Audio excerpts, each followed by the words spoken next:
Bueno, buenas tardes, buenos días, buenas noches, según el horario en que estén escuchando esta charla.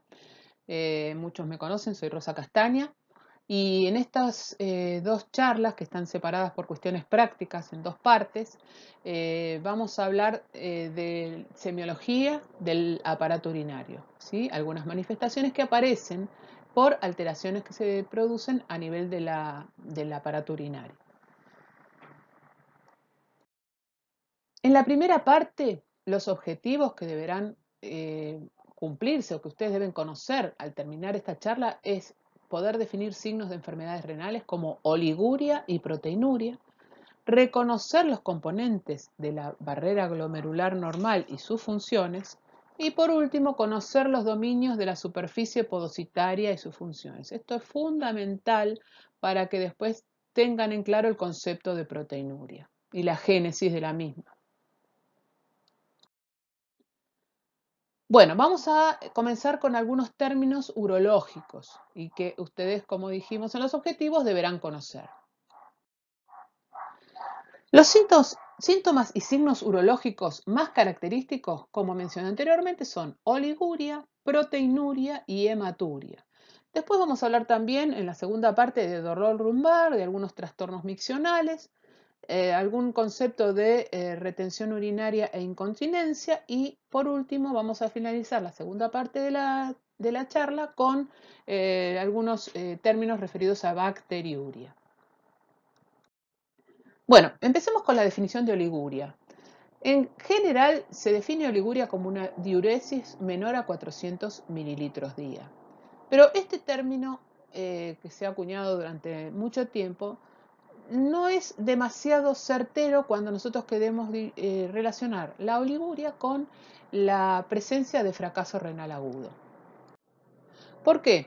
Porque para definir fracaso renal agudo, la oliguria se deberá relacionar con la alteración en el filtrado glomerular. O sea, los criterios que se tienen en cuenta, los criterios RIFLE, que definen el fracaso renal agudo, tienen en cuenta el riesgo, la injuria, la falla renal, la pérdida de la función renal y la enfermedad renal crónica terminal.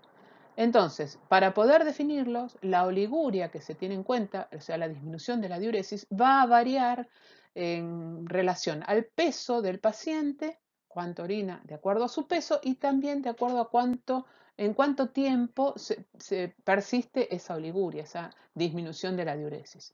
Esto tiene muy alta sensibilidad y alta especificidad para determinar si el paciente está o no con un cuadro de fracaso renal agudo.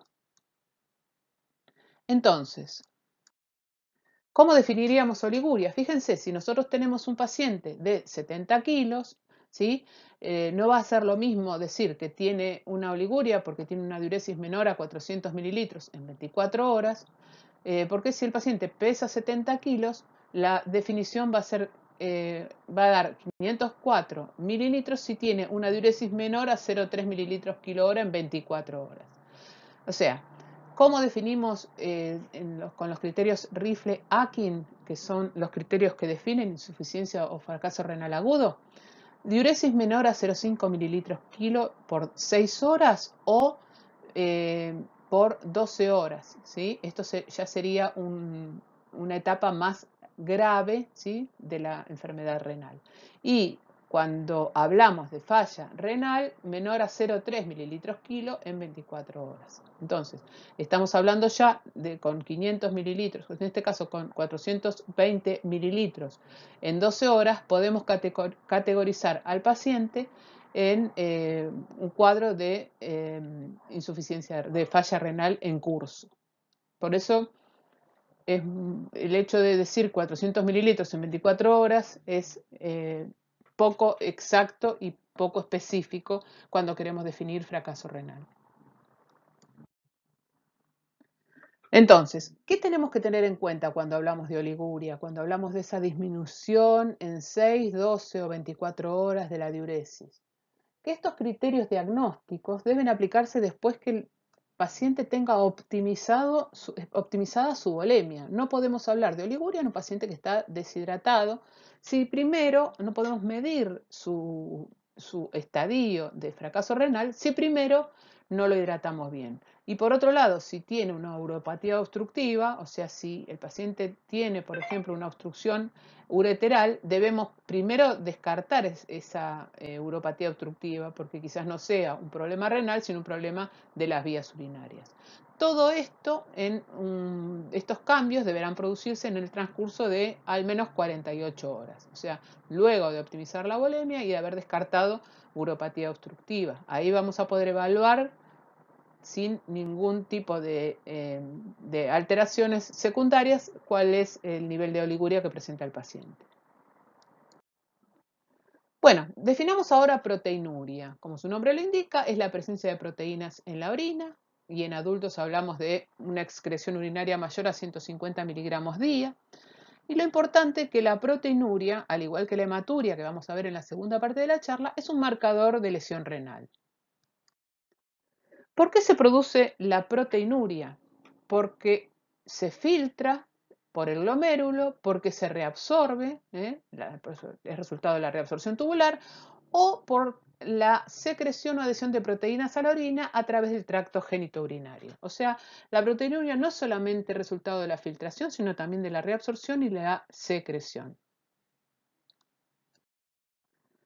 Para ello, entonces, tenemos que conocer la barrera glomerular normal, ¿sí? Aquí tenemos el glomérulo con su arteriola aferente, su arteriola eferente, ¿sí? Su continuidad con el tubo contorneado proximal, ¿sí? Y con la capa parietal de la cápsula de Bowman. ¿Y cuáles son los elementos que tienen que permanecer intactos para que no se produzca proteinuria? Tanto el endotelio como la membrana basal como el diafragma de hendidura. En este caso, la membrana basal glomerular deberá estar intacta. Si la evaluamos de acuerdo al sentido del flujo filtrado, vamos a ver que tenemos una capa que es el endotelio capilar, ¿sí? Con sus fenestraciones a través de las cuales se filtra el plasma, la membrana basal glomerular y por último esta capa epitelial producida, generada por células que son los podocitos, ¿sí? Con sus procesos podocitarios o pedicelos o pies de los podocitos, a través de los cuales se encuentran también unos poros que son las hendiduras diafragmáticas. Por último tenemos la cápsula de Bowman y la capa parietal de la cápsula de Bowman.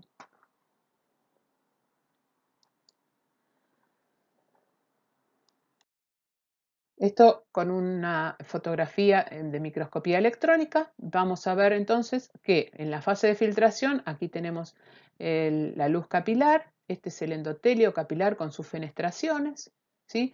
La membrana basal glomerular y el epitelio visceral formado por los podocitos con sus pies de los podocitos que dejan ver el diafragma entre los pedicelos.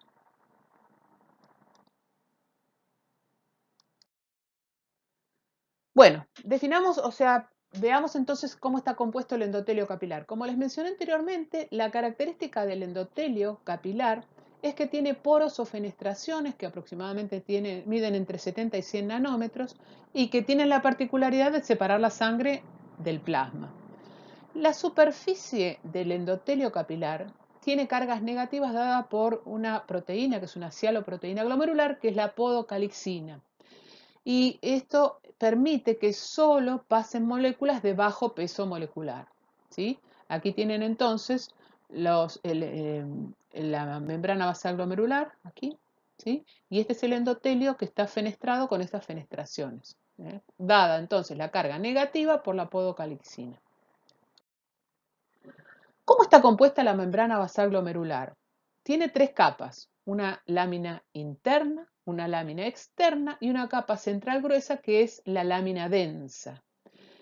¿Por qué está formada? Bueno, principalmente está secretada por células endoteliales y epiteliales, que estas células secretan colágeno, colágeno 4, laminina, fibronectina y proteoglicanos, que forman una estructura que semeja a un enrejado. Además, la membrana basal glomerular tiene sitios aniónicos en las tres capas, ¿sí? Que le dan la permeabilidad de carga. Estos sitios aniónicos dados por glucosaminoglucanos glicanos de paransulfato, si se remueven estos sitios aniónicos, aumenta la permeabilidad. ¿Por qué? Porque se altera la membrana por una alteración a nivel de la carga de la misma, ¿sí? Eso lo vamos a ver bien en la segunda parte de la charla.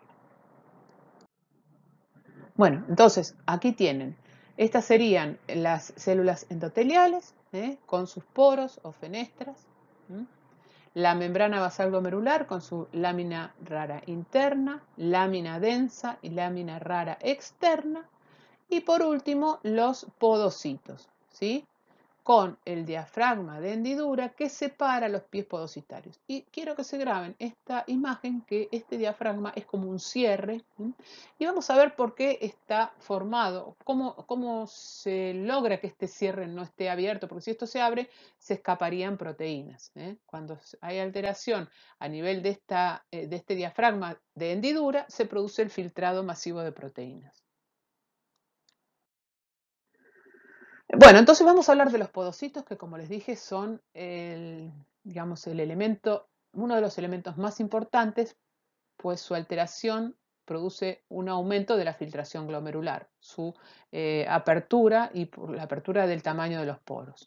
Los podocitos son células, como mencioné anteriormente, células epiteliales viscerales que sintetizan la membrana basal glomerular y que forman, como les dije anteriormente, los poros de filtración entre los pies de los podocitos o los pedicelos. Estas células son muy diferenciadas, no se dividen y se van perdiendo progresivamente en el transcurso de una lesión glomerular. Por lo tanto, las lesiones glomerulares, si hay pérdida de los podocitos, van a producir proteinuria. Estos podocitos expresan además proteínas específicas que mantienen la estructura de la barrera de filtración, los procesos pedicelares y el diafragma de hendidura. Estas proteínas específicas entonces se denominan dominios, ¿eh? Entonces mantienen la integridad podocitaria e impiden que se produzca proteinuria. Aquí tienen hermosas fotos de microscopía electrónica con un glomérulo, con varias asas capilares, la luz capilar y procesos podocitarios. Acá tienen los pies de los podocitos.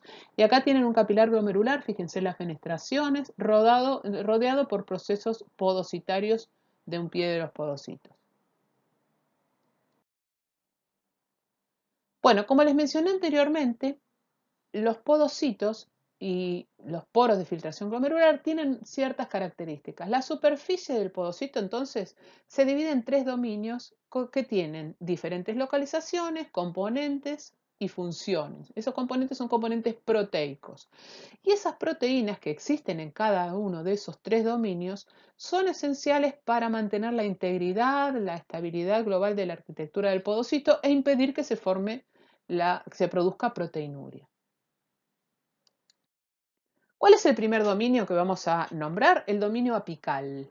Fíjense, este es el pie del podocito, acá tenemos la membrana basal glomerular.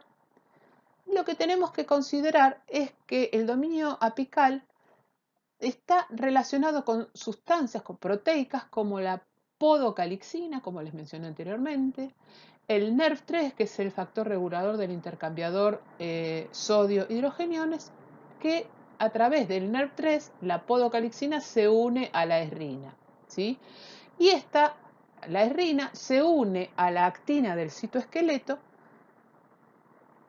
manteniendo entonces esta actina normalmente forma un citoesqueleto que le da la forma al pie podocitario.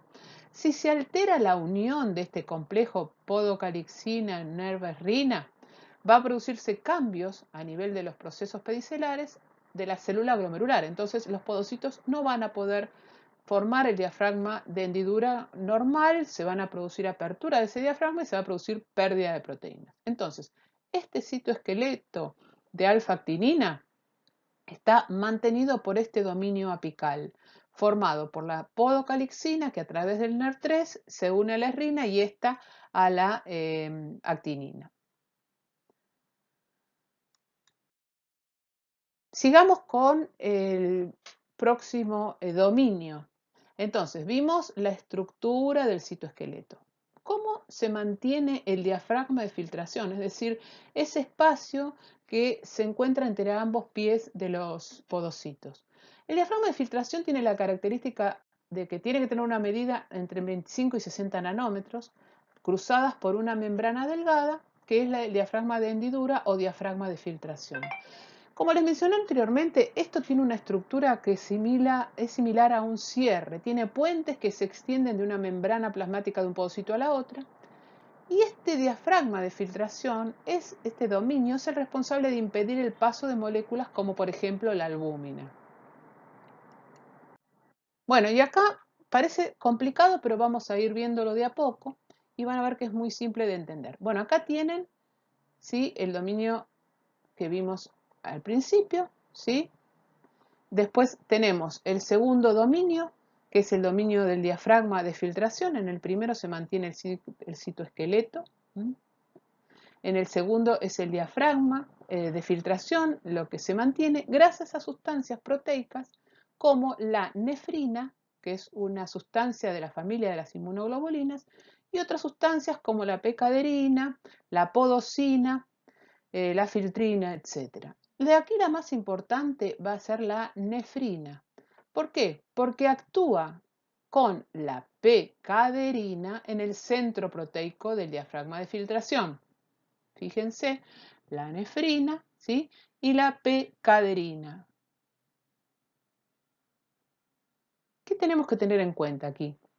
Que si hubiera algún tipo de antígenos que afecten esta nefrina, por ejemplo, la presencia de antígenos que producen la formación de anticuerpos antinefrina, se altera la filtración porque no se puede mantener ese diafragma con un cierre adecuado.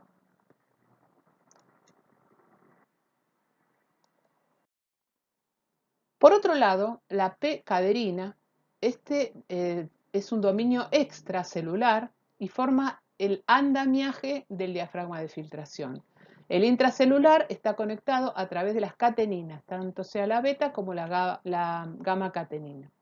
Las cateninas entonces actúan con la caderina y esta las une a la actinina y se traducen señales intercelulares. Estas señales, que son traducidas por este complejo, a través de la nefrina regularía el tamaño del poro y la selectividad a la permeabilidad del diafragma.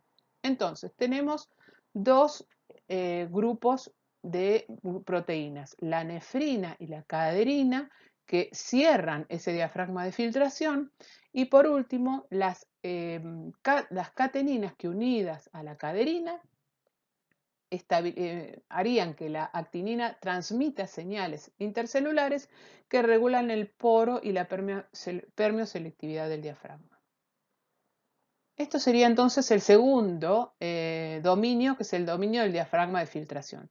Ya vimos cómo a través del citoesqueleto de actina se mantiene la forma del pie. Ya vimos cómo se mantiene el cierre de ese diafragma de filtración a través de la nefrina y la podosina y la caderina, las cateninas. Ahora veamos el último dominio, que es el dominio basal o de anclaje. Como su nombre lo indica, este dominio basal o de anclaje es el encargado de fijar el pedicelo o pie del podocito a la membrana basal glomerular. Fíjense que hay como estacas que van formando una unión del pie podocitario hacia la membrana basal glomerular. Este está formado por los complejos alfa y beta integrina, ¿sí?, el distroglicano y la megalina. Esto, fíjense, las integrinas, distroglicanos y megalina, que se conectan a la actina del citoesqueleto por medio de proteínas intracelulares como la eutrofina, la talina, la vinculina, etc. Y se fijan a la membrana basal glomerular. Bueno, entonces, si uniéramos los tres dominios, aquí tenemos el primer dominio, ¿sí?, que forma el citoesqueleto, y que está formado por el complejo podocalixina, NER2 y esrina, que se une a la actinina del citoesqueleto, manteniendo la configuración del mismo. El dominio del diafragma de filtración, donde adquieren importancia capital la nefrina y las caderinas, que se unen a las cateninas y esta a su vez a la actinina, produciendo, como dije anteriormente, señales intercelulares que mantienen ese cierre de los poros del diafragma de filtración. Y por último, el dominio basal o de anclaje, que a través de sustancias como los distroglicanos o las integrinas se unen a la actinina y a través de ellas a la membrana basal glomerular. Entonces, recuerden los tres dominios, porque si hay alguna alteración a nivel de estos tres elementos, se va a producir la pérdida anormal de proteínas por la orina. Bueno, entonces, terminamos con la primera parte, después vamos a ver en la segunda parte con más claridad, digamos, o con más detalle las causas de proteinuria y los tipos de proteinuria. Pero recuerden que para conocer la proteinuria deben conocer la fisiopatología o la fisiología de la membrana basal glomerular y especialmente de las estructuras podocitarias. Bueno, nos vemos en la segunda parte con final abierto la primera. Nos vemos.